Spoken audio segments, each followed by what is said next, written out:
The island where Stockholm was founded in the 13th century, that rectangular building is the Royal Palace. This island is ancient Stockholm with many 17th century buildings and quaint narrow streets. Modern Stockholm, like modern Paris, long since outgrew its original island home. Stockholm is not only Sweden's capital, but by virtue of geographical position and a fine harbor, is a great and beautiful seaport, the Queen of the Baltic.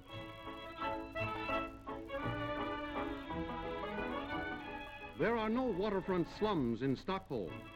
Within a stone's throw of a fine hotel or even of the King's Palace, the busy life of a seaport goes on. In incoming tonnage, Stockholm ranks above even Gothenburg, the country's other great seaport.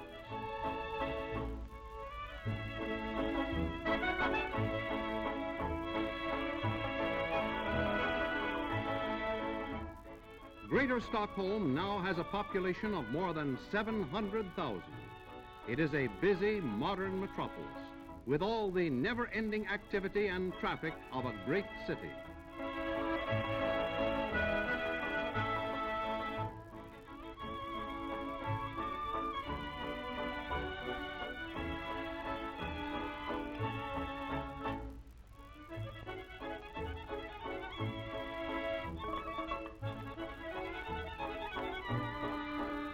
This is how Stockholm solved a complicated traffic problem. 6 main thoroughfares meet here, but ingenious engineering allows everything to flow along smoothly without congestion. When the kings of Sweden, Norway, and Denmark and the president of Finland met at the Royal Palace in Stockholm in 1939, the occasion was symbolic of Scandinavian friendship.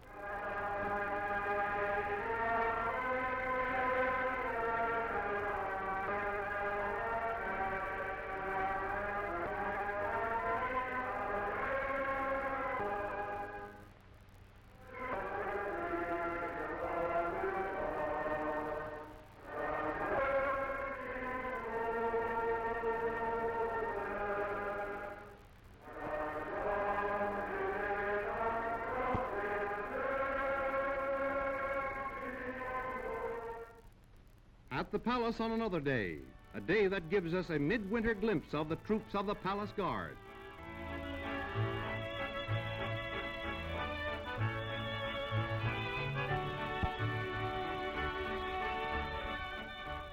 Winter does not bring ugliness to Stockholm. If anything, the city is even more beautiful in winter than in summer. It is real winter that the Swedes have, with long-lasting clean snow, bringing with it a wealth of scenic beauty and of fun. Of course, the snow also brings with it the work of clearing roadways and rail lines. But there is a certain picturesqueness in the way the task is performed, as the workers dump the surplus snow into the city's broad waterways.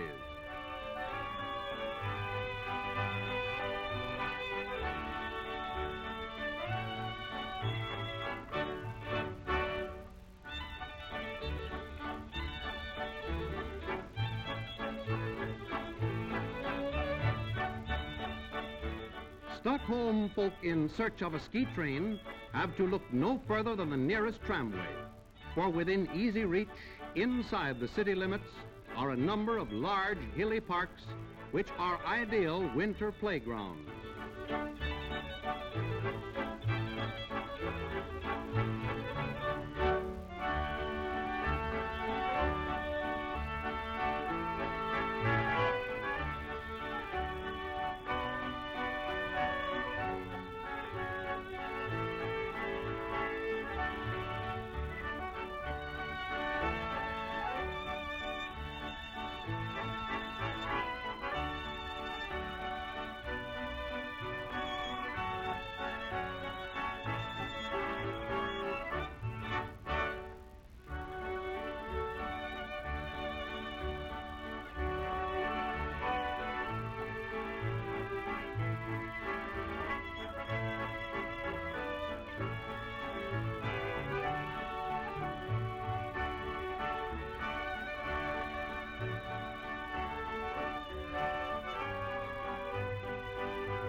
Through a wintry mist, we have our first look at the famous City Hall.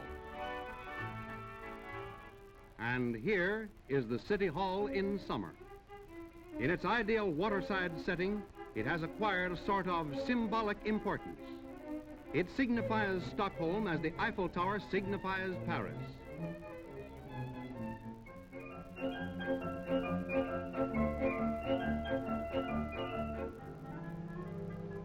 The harmonious use of the city's ever-present waterways in relation to its land and buildings is a major source of Stockholm's charm.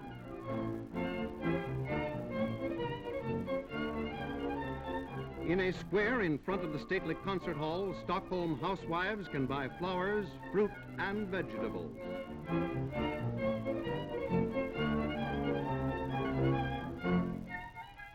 But many a Stockholm family raises its own flowers and fruits. This is one of several summer colonies within the city limits. Here the city rents lots at extremely low rates to working men and their families. The tenants build their own cottages and treat themselves to all the joys and labors of real country life. And they are still in Stockholm within easy reach of their regular jobs.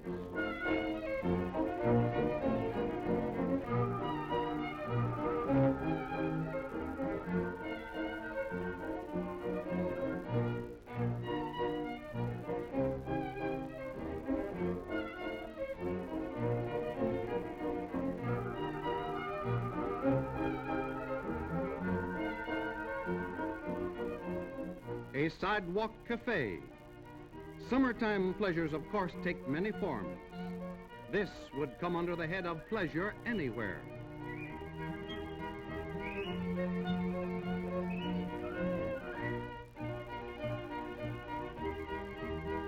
Even this must be fun, else why would the man do it?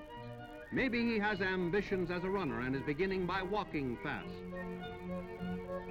For the Swedes are good track athletes. Here we are in Stockholm's famous stadium, scene of the Olympic Games of 1912 and of many notable civic ceremonies.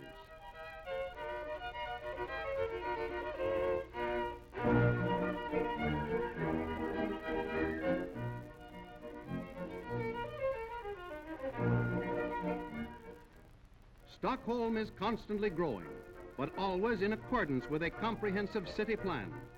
By law, every new building must in color and design be harmonious with its surroundings and conform to modern building standards.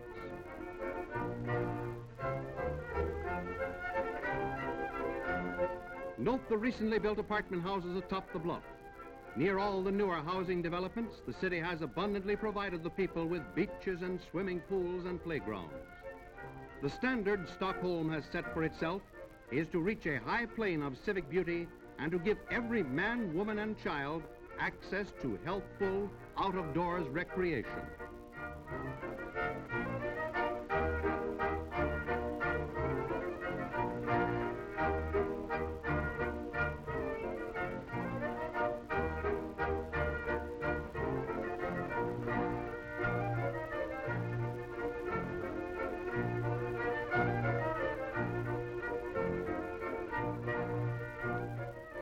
Would any large city be really complete without an amusement park? Anyway, Stockholm has one.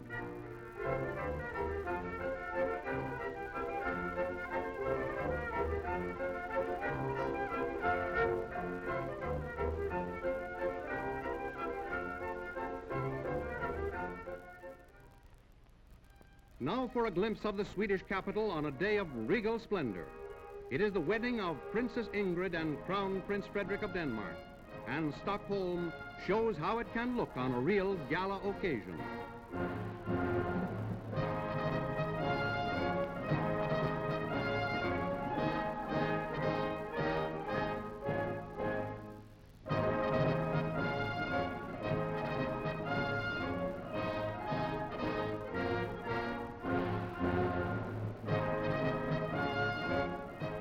The newlyweds depart on the royal barge. Let it be quickly said that the bride and groom are not going all the way to Denmark in this ancient craft, but only down the bay to Prince Frederick's yacht.